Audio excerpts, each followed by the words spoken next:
नमस्कार। मैं परुष कुमार महावर, राजकीय महाविद्यालय अजमेर। आज हम राजस्थान में उत्तर पाषाण काल की बात करेंगे। राजस्थान के आदि मानव ने हजारों वर्ष पाषाण युग में व्यतीत किए, लेकिन इसके बाद आदि मानव में बुद्धि, बल व विवेक का विकास हुआ। उसने अपनी ग्रहण शक्ति का प्रयोग करके अपने कार्यों तथा औजारों में कुशलता का परिचय दिया। संभवतः उत्तर पूर्व अथवा उत्तर पश्चिम की दिशा से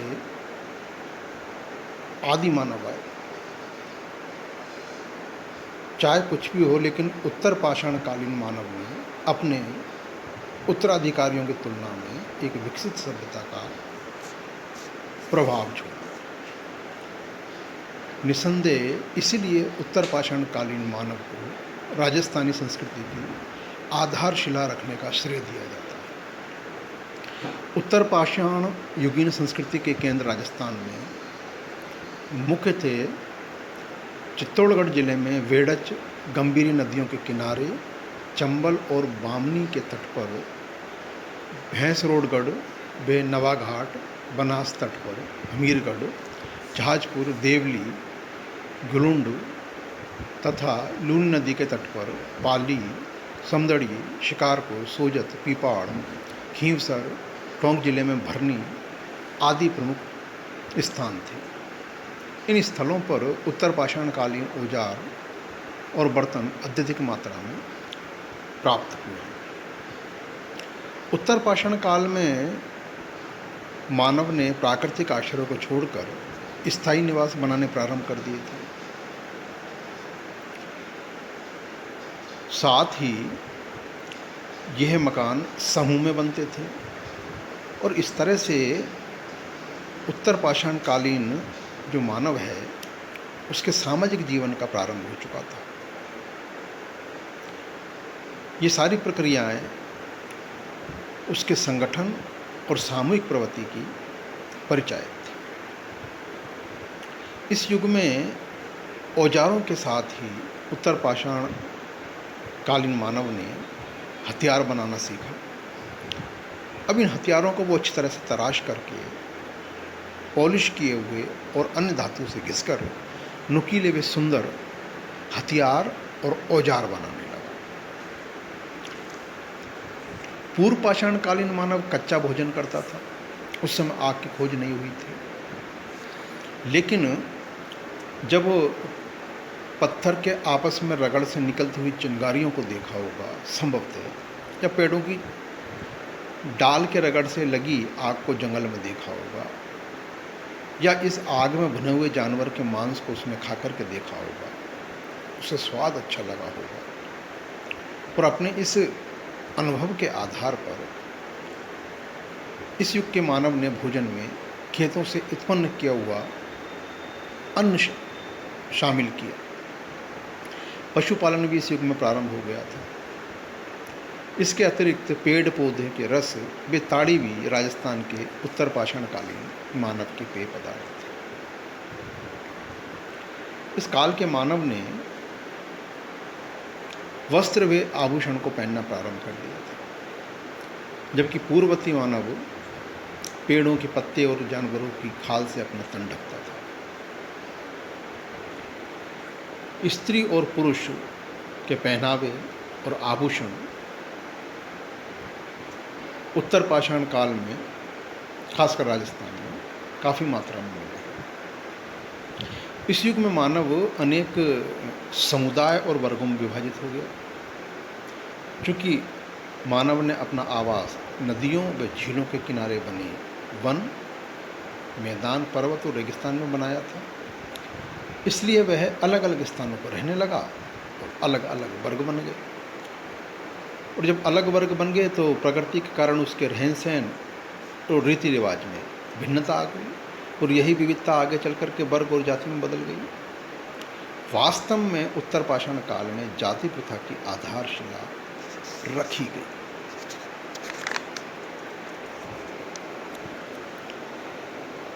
उत्तर पाषाण काल में मानव जीवन के आर्थिक जीवन में क्रांतिकारी परिवर्तन हुआ। उसने शिकार कंदमूल तो जारी रखा, किंतु पशुवध के साथ उसने पशुपालन का व्यवसाय प्रारंभ कर दिया। मानव पूर्णतः शिकार पर आश्रित नहीं रहा, क्योंकि शिकार अनिश्चित होता था और जीवन कार्य बाधाओं से परिपूर्ण था। इसलिए उसने गाय, बैल, भैंस, बकरी आदि का पालन प्रारंभ कर दिया। वह नाविक कला से परिचित हो गया, नौकाएं बनना प्रारंभ हो गई, वे कृषि कार्य से परिचित हो गया, खेती करना प्रारंभ हो गया। उसने जंगलों को साफ करके खेती करना प्रारंभ कर दिया और इसी तरीके से उसने भ्रमण की प्रवृत्ति को त्याग दिया और स्थायी निवास बनाकर रहने लगा। और साथ ही वे बढ़ई, कुमार, रंगरेज आदि का कार्य करने लगा और इस तरह सभ्यता का विकास तेजी से होने लगा। आदिमानव की आर्थिक प्रगति का प्रभाव उसके पारिवारिक जीवन पर पड़ा। खेत व पशुपालन ने मानव को स्थायी रूप से बसने के लिए बाध्य कर दिया। खेती ने आदि मानव को परिवार में रहने के लिए विवश कर दिया और इसके परिणाम स्वरूप पारिवारिक संबंधों में प्रगाढ़ता आ गई।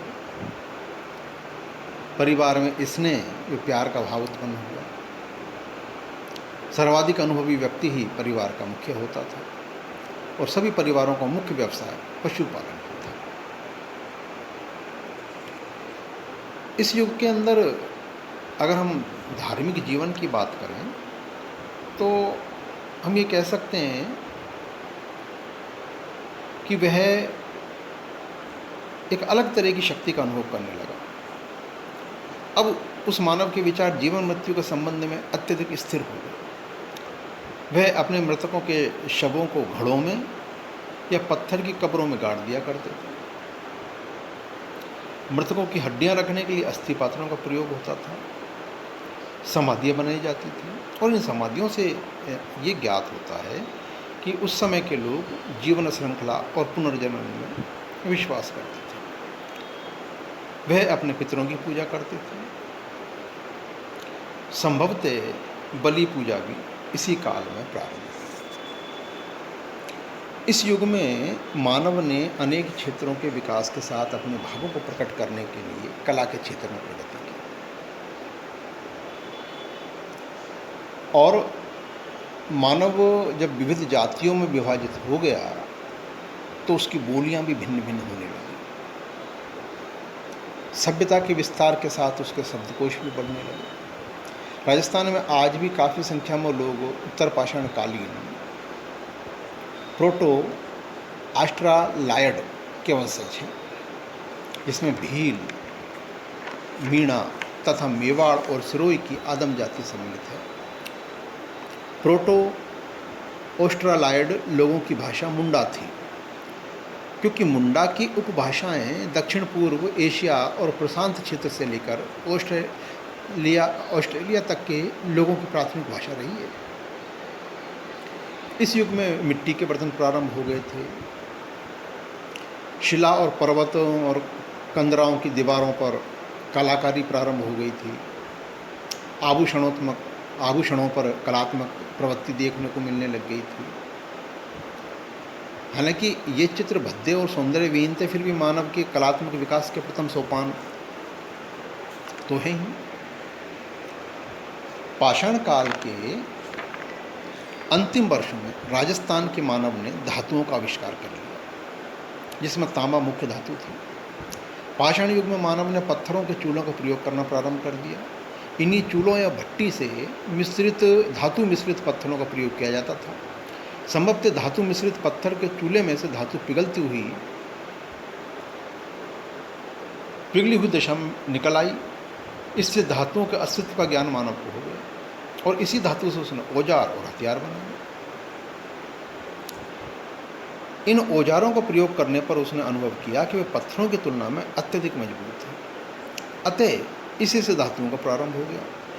तांबे का प्रयोग राजस्थान और उत्तर भारत के अन्य भागों में पर्याप्त रूप से होने लगा। राजस्थान में विभिन्न स्थानों से तांबे की निर्मित वस्तुओं के बहुत अवशेष प्राप्त हुए हैं, जो ये बताते हैं कि पाषाण युग के बाद राजस्थान में ताम्र काल का प्रारंभ होता है। तांबे की खोज के शताब्दियों बाद लोहे का आविष्कार हुआ। विद्वानों का ये मानना है कि लोहे का प्रयोग सर्वप्रथम आर्यों ने किया था और ऋग्वेद की रचना के समय लोह युग का प्रारंभ हो गया था, किंतु ताम्र काल का प्रारंभ पाषाण काल के अंतिम वर्षों में हो गया था। राजस्थान में सिंधु सभ्यता के समकक्ष या उससे भी प्राचीन सभ्यता विभिन्न स्थानों पर विद्यमान थी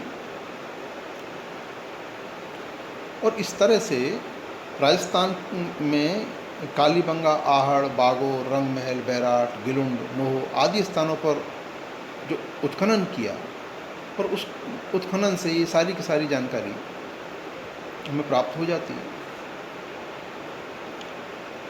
और इस तरह से राजस्थान के आदि मानव का जीवन पशु के समान ही था।